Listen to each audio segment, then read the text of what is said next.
I've spent the last hour trying to think of the perfect intro to this video, which is the exact thing I'm trying to stop doing. See, something I've figured out is that I've noticed lately it feels impossible to do the things that I want to do, execute on the ideas and things I'm excited about, because I can't execute them how I perfectly envisioned. I'm starting to feel like I have this sort of perfectionist paralysis where I'm so excited about this idea, whether it's a new YouTube video or learning a new language or learning a new instrument or some really cool hangout with my friends or like party or whatever. And I can't quite figure out how to do it perfectly, that I just get frustrated and stop before I even finish, or sometimes before I even start.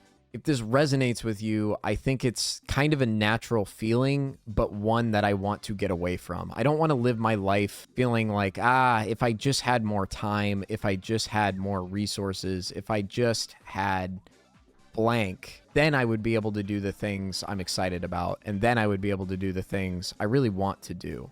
But I don't have that, so, oh well. Instead, I would rather be a person that is trying to do more with less. Or maybe I want to do less with more. I don't really know.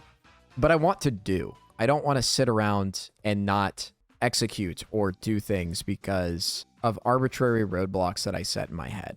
I think it all stems from kind of two things. One is that I really just want it to be the best it can be. I want these things that I do, I want anything I do to be the best perfect thing that I can make it. And another reason that I probably don't like to admit as much is that I don't want to fail. I don't want to make any mistakes. I think a lot of stuff weighs into this. I think it's true for a lot of people that it's so easy to compare ourselves to people doing what it is we want to be doing, whether it's artists or musicians, or doesn't necessarily need to be creative at all. It could be planting a garden or cooking. It could be cooking. There's so many times that I've set out to make dinner and I'm like, yes, tonight's going to be the night that I cook. And then when I try, it's like, oh, well, I don't really know how to season chicken well. And I just stop and I don't try again. And that's something I want to get away from. And this video really is a testament to myself that I'm just going to do. I'm going to stop getting in my own way. I'm going to make mistakes. I'm going to fail. And I'm just going to try and do. I think this fear of making mistakes is kind of ingrained in us from school even. That, you know, we set out to learn and we need to be in these classes and we need to learn these things to progress. And we get assignments that lead to a test. And in a perfect world, these assignments would be a safe spot to make mistakes and to learn from. But in reality, these assignments are a part of a grade that leads to a test, which is a bigger part of my grade. And a lot of times that test is the last time we might see that material, at least until a final test. So you don't even have incentive to learn from those mistakes. It's all about getting the grade and getting the points for doing things right, rather than learning and growing and actually absorbing material. And I think this can be true in a lot of things that we do too, that it's, well, I want to be right the first time. I don't really want to make a mistake because mistakes are bad and I don't want it to reflect poorly on me. But once you get past school, once you get out of those situations, that's not really the case. And it's been really hard for me to realize that and ingrain it in myself, but it's true. I'm at my job and I'm not expected to do things perfectly. I'm expected to make mistakes and ask questions so I can really learn what I'm doing and do it better. And if I look at where I was 5 years ago versus where I am now, I know a lot more and I'm able to do a lot more. But it's never felt like this big triumphant thing. I've just kind of made mistakes along the way and learned from them. It's been a quiet process that when I reflect back, I'm really proud of. I've actually realized this the most by playing video games, specifically by playing fighting games. When I was growing up, as a kid in the 90s I played a lot of Smash Brothers. And in 2014, I watched the Melee documentary and I got very into it. I had already been into it and I was pretty good. I was better than all my friends were. And then I went to college and started playing with some people there that really played the game and really knew it. And it was like eye-opening. And so I tried to learn the techniques that they knew and the optimal way of doing things. And I really felt like my practice wasn't reflecting my results and I wasn't doing well. And I got frustrated and I quit because I had this idea in my head from watching videos, watching professionals, playing with people better than me that, well, that's what I should be. And when I didn't hit that, it was frustrating and I quit. I think I've done that with trying to make YouTube content too, where I have so many ideas that I'm really excited about, but when I start executing, it doesn't quite look like it did in my head, and that's really discouraging. And I start having these doubts and these thoughts of like, well, is anyone really going to like this? Are people going to look at this and think, wow, that was a really cool idea? Or are they going to go, why is the editing bad? Why is the music so loud in this part? Why? And I just give up because I can't figure out how to do it right. But going back to the fighting game example, I've recently started playing a lot more. I started playing the new Tekken that came out, and I've loved it.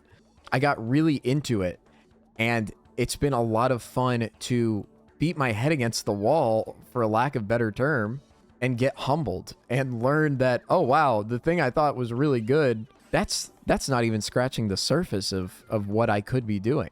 And instead of being intimidated and sad by that, I get excited because I like to learn that. So to me, finding out that I'm not necessarily doing things well and there's a better way to do things is just exciting, more so than discouraging. And I'm trying to channel that more and more in creative efforts, in places where I'm a lot more vulnerable than a fighting game. I want to take that same energy into my work, into my relationships, my friendships with people. I mean, nobody's going to be perfect. I'm not going to treat everyone perfectly. I can treat them the best that I can, but I can't be perfect all the time. And it's okay to make mistakes and learn. I think in all aspects of life, but especially creative, I keep coming back to this analogy of making a YouTube video because it's what's at the forefront of my mind right now. It's what I'm actually doing while sliding this monkey down a slide. Dang it. But it's so easy for me to try and find inspiration and try and find a little bit of what might work for other people and how I can adapt that to the videos I want to make. And then I go watch popular videos and I'm nowhere near what these people are doing that have been doing it for 10 years and are wildly successful. And it's so easy to hear that and go, yeah, no, duh. But in that moment, it just can feel so discouraging. And I want to get to a place where that's exciting. So if I had one ultimate thesis, one ultimate thing to say, it's that I'm done trying to be perfect. I'm done trying to min-max my own life and my own projects and the things I'm excited about. What I'm going to try and do instead is push myself to just do.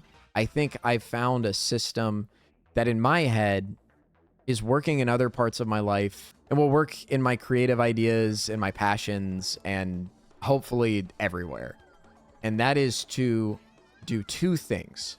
One, I want to be the best that I can right now. I want to be honest with myself and go, okay, what am I capable of doing today? If I'm learning a new instrument, I'm not going to try and play Through the Fire and the Flames on day one. I'm going to go, what do I know right now? Well, I know how to do 2 chords. Well, maybe let's try and focus on switching between those two as quickly as I can in a way that would work in a song. I'm going to be honest with myself and say, what can I do right now? What is pushing myself? And I don't think it's healthy or good or reasonable or smart to push yourself to a level of expert when you're at beginner. It's okay to be a beginner. In fact, a lot of things in my life I figured out, the beginner part is the most fun part. You just don't realize it till you're past it. So I'm going to try and do what I can at that moment, the best that I can, and enjoy that. And I'm also going to try and take time and reflect on what I've done. I want to be able to look back at my work 6 months ago or a year ago and compare it to what I know how to do now and go, okay, yeah, it feels like I don't know what I'm doing right now. I really didn't know what I was doing then, and that's okay. The point isn't to make fun of myself. It can be. That's fun. It's fun to laugh at yourself. But the point is more so to acknowledge progress and just be happy with the victories that you're achieving.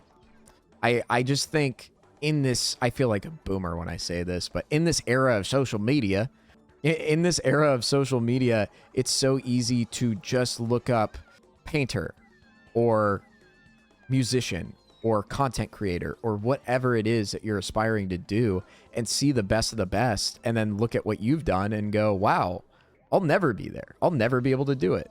Because what you don't see is everything that came along the way for that person and the mistakes they made 10 days ago, much less 10 years ago when they were first learning how to do what it is they do.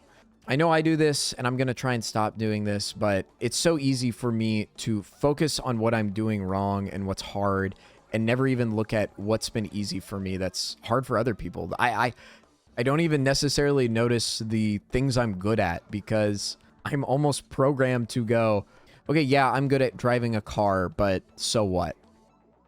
I can tell you from experience, there are a lot of people on the roads who are not good at driving a car. So while it shouldn't be something to be proud of, I can be. Was I going for the hard one? I feel silly. If nothing else, I hope if any of this resonates with you, you're a bit inspired to go do that thing that you've wanted to do, but it hasn't felt right. It's okay to make mistakes. It's okay to not be perfect. It's okay to not even execute on ideas that you're excited about and not end up pursuing things. But I personally want to avoid missing out on things because I don't think I can do it, or I don't think I'll be able to do it right, or whatever the case is. And I want to be serious about this whole talk of I'm going to just focus on progress and learning and doing something I care about and that I'm excited about. And this video and this channel is my promise to myself and to you that I'm going to do just that. I want this to be a place where I can take whatever concept it is I'm passionate about and talk to people and try and make a genuine connection and relate to others to make myself feel like, hey, I'm not alone in this feeling. I'm not alone in this frustration. This is the human experience. And if I'm able to find even one other person that feels similarly to me and we both kind of resonate with some idea I'm focusing on, that is a complete and total win. If I do 1,000 videos and that happens one time, I would consider that a huge success. So if any of this has resonated with you, I'm going to say the thing, please like and subscribe. I'm going to be taking the time to make more content like this where I just want to be my authentic self, talking to other people and sharing things that I'm passionate about. This video means a lot to me, even though it's not a flashy Mr. Beast. I spent $10 million on this edit and now I cured world hunger and blindness at the same time. I took something that has been bothering me in my own life and took the time to think through it and try and figure out what's something I can do to kind of combat this feeling and how can I improve on this feeling even just a little bit. And this is just a step. This is just a stepping stones in a long process, but I'm excited to be doing it and I'm excited to learn and I'm excited to be along for the ride. If you resonated with this, if you enjoyed this, I would ask that you subscribe because I'm going to continue making what I feel is content authentic to myself, authentic to what I'm going through and what I'm passionate. And if any of this resonated with you and there's something that you've been maybe putting off or gotten roadblocked on because it just doesn't feel like you're doing it right, I encourage you to just go ahead, push yourself, and let it be okay not being perfect. Because I can tell you right now that this video is not going to be perfect and it's not going to be everything I thought it would be when I had this idea a few days ago. But I'm going to do it. And I can look back on this in a week, a month, a year, and I'm going to be proud of this because to me, this was a step in the right direction and it was a step to do more that I really wanted to. I love you all. Thanks for sticking with me and watch me hit this sick shortcut. Dang it.